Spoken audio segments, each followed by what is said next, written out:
Good evening. This is Jimmy Powers greeting you for the Gillette Safety Razor Company, the maker of world-famous Gillette razors, blades, and shaving cream. We're happy to salute Canadian fans in Toronto, Ontario, and Montreal, Quebec, who are joining our television audience tonight through the facilities of the Canadian Broadcasting Corporation. Our feature event here in Chicago Stadium is a 15-round match between Rocky Marciano and Jersey Joe Walcott for the heavyweight championship of the world. Yes, and don't forget, tomorrow afternoon, 4 o'clock New York time, Gillette presents the Withers Stakes from Belmont Park over most NBC TV stations for racing fans here in the United States.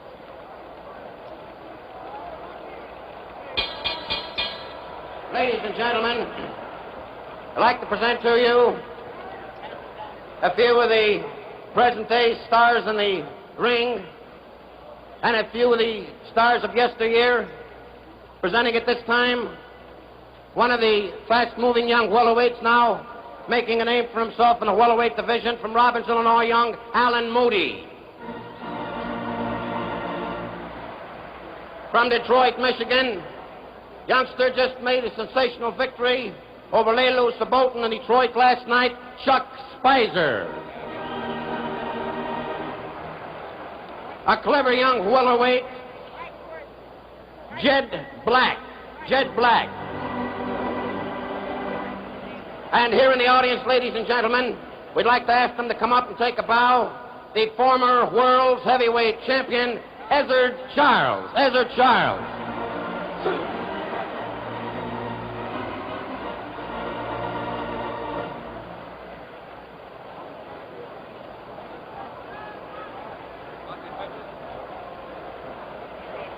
And also here, ladies and gentlemen, in the audience, we'd like to ask him to come up and take a bow while we're waiting for Ezzard Charles, the former world's heavyweight champion, who fought a great title defense here in Chicago, James J. Braddock. Jimmy Braddock, come on up and take a bow.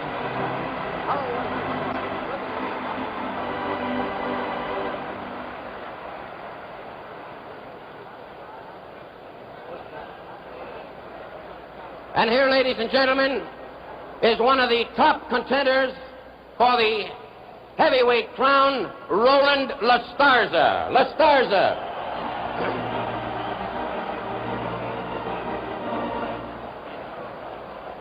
And ladies and gentlemen, here with us also, a great Chicago favorite, a hometown boy, Chicago's own Johnny Bratton.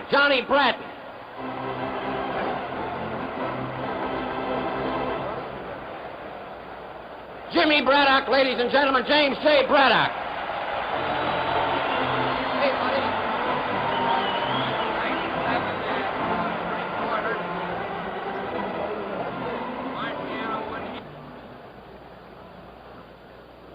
We'd like to get him up to take a bow if he's here, ladies and gentlemen. From Gary, Indiana, the former world's middleweight champion, Tony Zale. Wait, Johnny, I'll introduce you again. Here he is, ladies and gentlemen, Johnny Bratton, ladies and gentlemen. Is Tony here? Do you know if Tony's here? I don't know. If he's here, he'd be back someplace in the back there.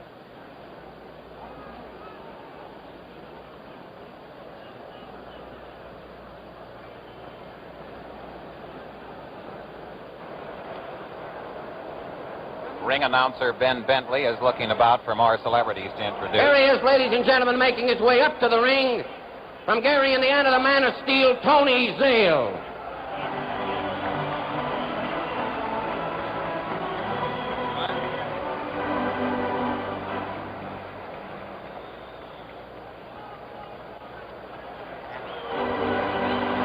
Tony Zale.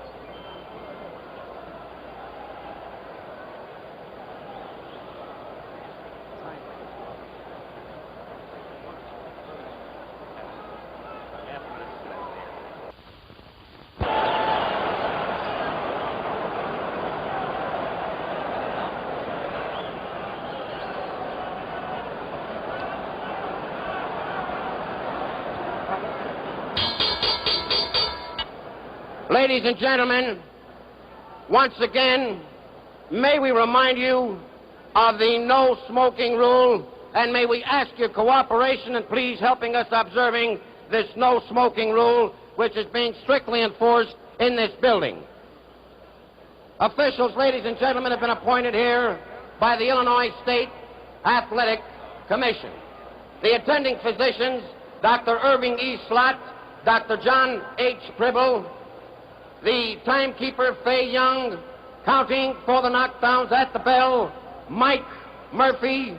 Your judges are William O'Connell and Franklin Spike McAdams. Your referee, Frank Sikora. This, ladies and gentlemen, is the feature presentation of the evening. 15 rounds for the World's Heavyweight Championship. From Camden, New Jersey, the challenger, wearing black trunks with a white stripe, weighing 197 3/4 pounds, the former World's Heavyweight Champion, Jersey Joe Walcott.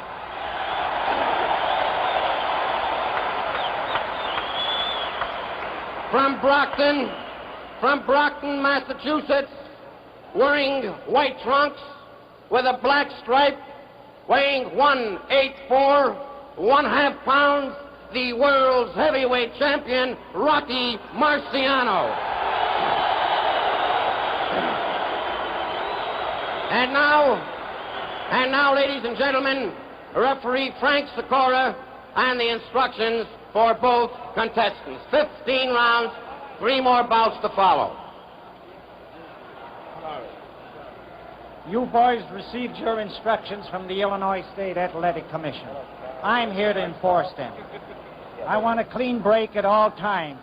No rabbit punching, no kidney punches. Be careful of your low blows. They may cost you round. In case of a knockdown, I want you to go to your furthest corner and stay there till I tell you to come out fighting. This being a championship fight, the 8 count is waived.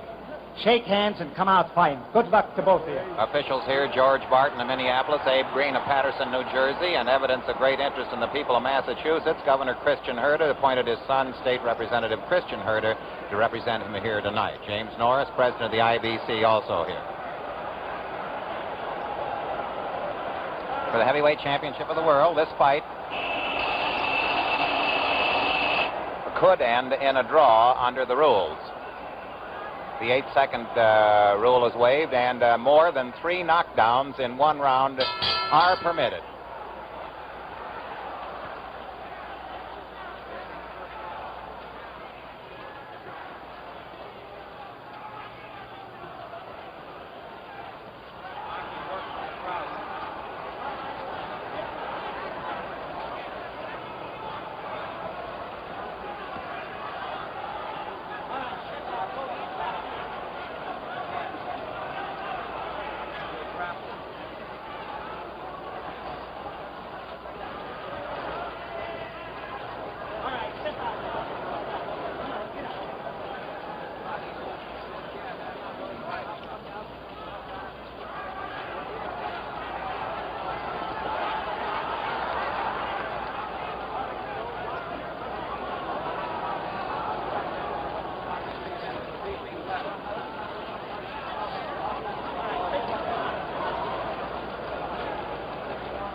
In their last meeting, Jersey Joe Walcott started off much faster. He seems to be pacing himself here. He's a year older, of course.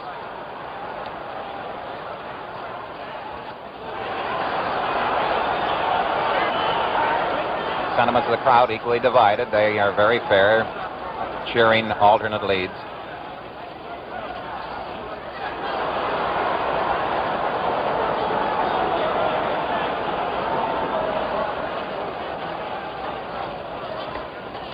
Walcott wearing his trunks very high.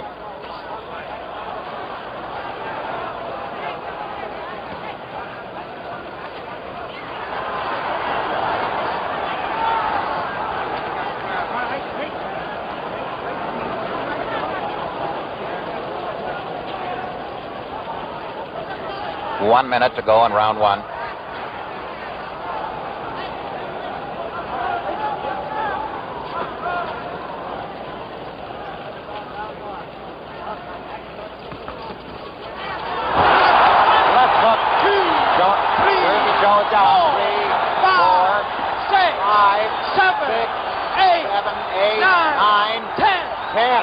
didn't get up. Didn't get up in time. Jersey Joe is bewildered. Was slow getting up. The fight is over. Rocky Marciano has a pushover win here tonight. Look at the expression of bewilderment on Jersey Joe. He thought the count was too fast. Crowd is booing. Crowd is booing. A very soft touch for Rocky Marciano here tonight. He's wearing gray trunks instead of white because of 3D. First time this fight, short as it is filmed on 3D.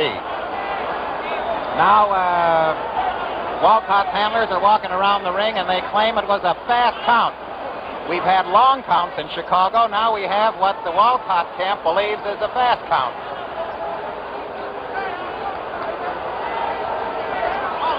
Fay Young was the knockdown timekeeper. Mike Murphy was counting at the bell, and the referee, Frank Sikora, was picking up the count. Ladies and gentlemen, the time, 1 minute, 25 seconds of the first round.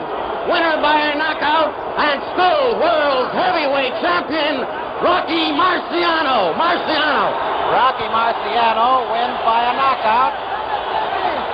And the crowd here that paid $50 for their seats are really raising Cain. A left hook, which was almost a shoving left hook, sent Jersey Joe back on his haunches. It didn't appear to be a stunning or a paralyzing blow. Walcott is still complaining. His seconds and his manager, Felix Boquicchio, is standing outside on the ring apron, haranguing the crowd and talking to the working press. Andy Frain's very able ushers are in here, keeping the semblance of order. Walcott shaking his hand and shaking his head. He was very nonchalant about getting up because he didn't start to get his knees flexed until the count of 9. He was still sitting there, apparently resting. He started off very slowly, and he just took a chance, and he missed out by a second. As soon as the count of 10 was reached, and I'm sure the movies will show that Walcott still had his gloves touching the canvas, and he was in the act of attempting to rise, but he definitely was not clear of the canvas, and so there was nothing for the referee to do but declare it a knockout. That's Boquicchio in the center there with an expressive shrug. There's a lot of jostling going on.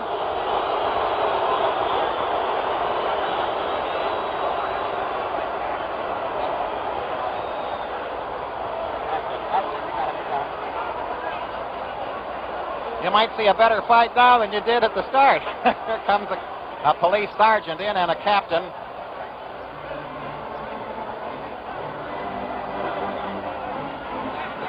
Well, there you are, one of the strangest and certainly one of the most controversial endings. Walcott feels that he was deprived of a fair chance to get up. But 10 seconds are 10 seconds in any language.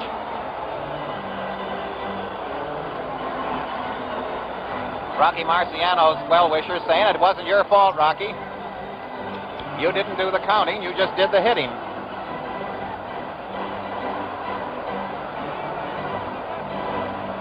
So in the first round here, Rocky Marciano in a rather tumultuous finish here, that is, the tumultuous finish followed the knockout when Jersey Joe was tardy in arising. The old boy was taking it a little, not too nonchalant, I believe. He was very relaxed and just didn't make it at the count of 10. Now, don't go away. We'll have another bout in a very few moments. And remember, fans, every Friday night is fight night on the Gillette Cavalcade of Sports.